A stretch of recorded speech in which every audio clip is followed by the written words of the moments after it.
Welcome into Steelers Latest, your daily spot for all news and information related to your Pittsburgh Steelers. Remember to like and subscribe to the channel if you enjoy the content to stay up to date with everything Steelers. Yesterday, we covered the big blockbuster deal between the Steelers and the Dolphins. We get Jalen Ramsey and Jonnu Smith in exchange for Minkah Fitzpatrick. Sorry to see you go, but the players we brought in are both all pros, just like you were. So exchanging one all pro for two all pros is always nice to see. We also exchanged later round draft picks. So, what does the contract situation look like? Because we know TJ Watt's contract and our negotiations with him are lingering over our head a little bit in Pittsburgh right now, as the face of the franchise is still looking for a deal, hasn't been in the building all off season long. So, Jalen Ramsey this year, the Dolphins already paid him $7 million. So what's left for the Steelers to pay him is $25.1 million. But we did give him a little bit of a bonus instantly, a signing bonus instantly when he got here. 1.5 million extra added on top of that, a little boost in his contract, making it 26.6 million. The Steelers will owe him. And Jonnu Smith, way cheaper, coming in at 4.1 million. But we give him that 1 year extension. Also, it's rumored that we're going to be giving him that extension he's looking for 12 million next year. Jalen Ramsey, though, it gets really expensive after this year if we don't take our out in this offseason. We could cut him, we could release him, and then we wouldn't have to worry about any of these future cap hits. But just here's the list. In 2026, 25 million. That's another chunk of change right there. In 2027, 26.8 million for Jalen Ramsey. And in 2028, $36.1 million. So we're going to have to renegotiate that if we want to keep him in the building. But if we're just looking for a 1 year stop and play for us, then we get rid of him after this year because these are some massive numbers. And if we're looking to re-sign TJ Watt, we can't be holding all this cap on a quarterback on a cornerback. It's just not going to work. I don't think we're going to be able to finagle the financial space enough to where you can be paying a cornerback 36.1 million and an edge rusher 40 million and have solid players around them to be a playoff team. Like, it's just hard to believe that would be possible. But we did unload 15.5 million with Minkah Fitzpatrick. I mean, that's chump change compared to where this Ramsey's contract's headed in the direction of. So that's a little savings, but a lot of money going to these two players. Hopefully they produce like the amount of money we're producing for them. Hopefully it's an absorbent amount of production on the field for these two. And with Jalen Ramsey, I honestly have no doubts he can play anywhere. I think he's going to be fantastic in this Steelers defense. Jonnu Smith is where I have more questions, but him and Arthur Smith kind of already have a connection from Atlanta. Oh no, from Tennessee. My bad. But I'm not too sold on Jonnu Smith still completely, in my opinion.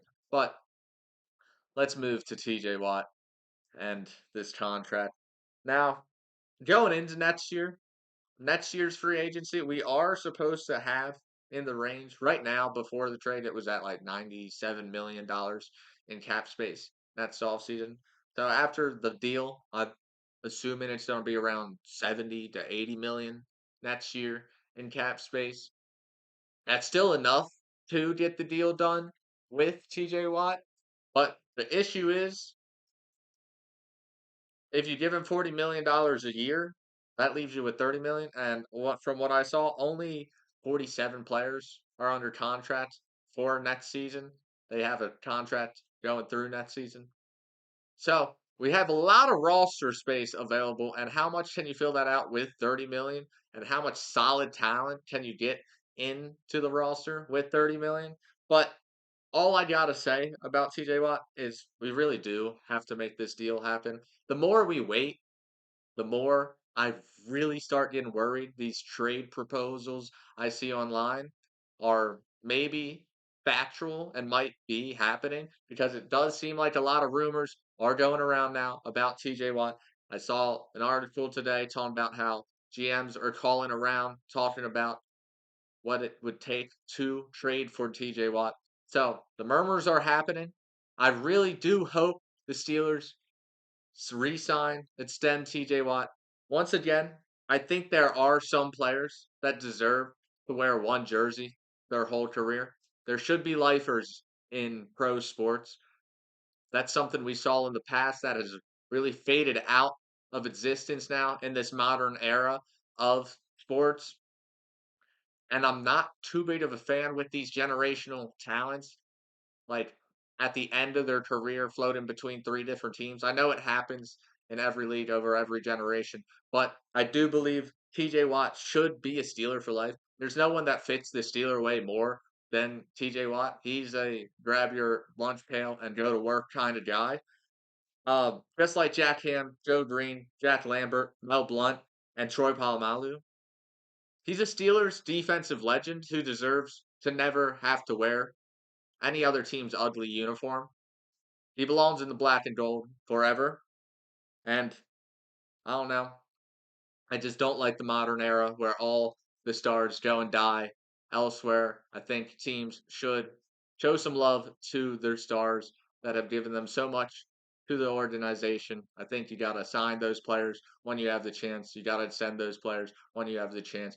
You got to treat your players like family, I feel like sometimes. And if the Steelers aren't doing that, one of the most family ran organizations, it feels like in pro sports, it seems like it's just going to be a dead cause at this point in athletics and in sports in general that players will stay in one place for their entire career. I know the contract era, the free agent era has really boosted salaries, but I just really do like seeing staple players like someone like TJ Watt stay on a team their whole career and retire on that team when it comes time.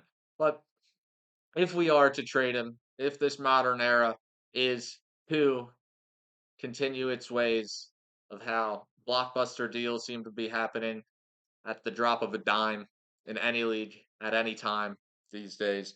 But what would be some possible TJ Watt trades after that whole spiel? I'm still gonna play into the proposals because there are, if we are gonna get rid of him, I want to toss what I'd be happy with in return out there if we are to give up TJ Watt, just so my voice is heard, possibly.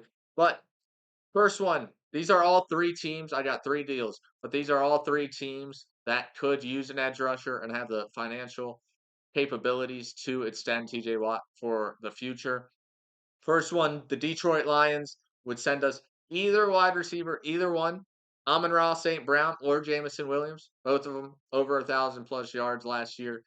Jameson Williams really broke out last year. That was his breakout season, where Amon-Ra has been consistently over 1,000 yards the past 4 seasons in Detroit. He's been a phenomenal player. And also, in addition to one of those receivers, I'd throw in there Kirby Joseph, their safety, young safety. He's very talented up there. Also, they have Brian Branch. There's a little bit of hole at safety, at least depth wise now in our room. So I'd like to add a solid safety in there, and Kirby Joseph would get the job done. And also the 2026 second rounder. I think that would be a perfect deal for TJ Watt. But if Detroit doesn't want it, let's move to Green Bay, another NFC North, someone they play twice a year. I'd take Christian Watson, the wide receiver there, has experience with Aaron Rodgers. He's a very talented young receiver. He's also on a contract year. I think he's going to ask for less money than someone like George Pickens was going to ask for this upcoming offseason, unless he really has a breakout year this year, and you never know. Uh, and add in safety Xavier McKinney and a 2026 first round draft pick. Once again, I think we need depth in the safety position. Xavier McKinney is another solid safety in this league. Nothing too flashy, not a big deal, but someone that would be a nice piece on this Steelers defense. And if neither Detroit or Green Bay is interested in either of those deals, Then we talked to Washington, I would say, and asked him about Terry McLaurin. I mean, I don't have to say much about Scary Terry. Everyone knows he's a lethal weapon out wide. Nothing more needs to be said. Safety, Derek Forrest. Once again, just need depth, or just someone to plug and play and be a solid piece to the defense. I think he would get the job done back there with Juan Thornhill and another 2026 first round draft pick. Let me know in the comment sections what you guys think about those trade proposals if we were to trade TJ Watt. Also, leave in the comment section below what trade proposals you would give for TJ Watt. Um, let's move on and wrap up this show on something I actually would be interested in seeing the Steelers do, and that is possibly signing Tyler Boyd. Tyler Boyd has now made it clear that he would be very interested in a homecoming to Pittsburgh with the Steelers. He had an interview where he talked about how he would be he would love the idea of Mike Tomlin and the Steelers front office reaching out to him and asking him to play for the Steelers. He grew up in Pittsburgh. He went to college at the University of Pitt. He's coming off his worst season in Tennessee, but once again, no one had a good year in Tennessee. Like, they were the worst team in the league for a reason. No one was having a good year. I mean, his quarterback, Will Levis, was doing some wild stuff every week, it felt like. He was memed on. So, I can't blame Boyd too much about that. His first 8 years in the league with Cincinnati, he was a really solid number two. He also was number one in a couple of those years, but really solid number two for Cincinnati. He was never the flashiest wide receiver, but he was always very stable and productive on the field. Never someone that was not reliable.